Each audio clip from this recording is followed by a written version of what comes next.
China is now the leader in every single green transition technology that the world needs. China has more hydropower than any country in the world. China has more solar than any country in the world. China has more on and offshore wind than any country in the world. And China has more and is planning and building more nuclear than any country in the world. In terms of fossil fuel emissions, China met its 2030 goal already in 2023.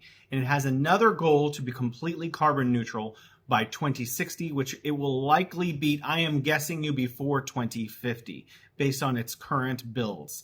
Now, it's not only installing all of these technologies, it's also the leader in the manufacturing of solar, in the manufacturing of EVs, in the manufacturing of on and offshore wind, and the production and the development of projects around the world for hydropower, especially in the developing world. You look at a lot of the hydropower projects in Africa, 90% of those were built by Chinese firms. So China is leading in all of these fields. China has more EVs, EV taxi fleets.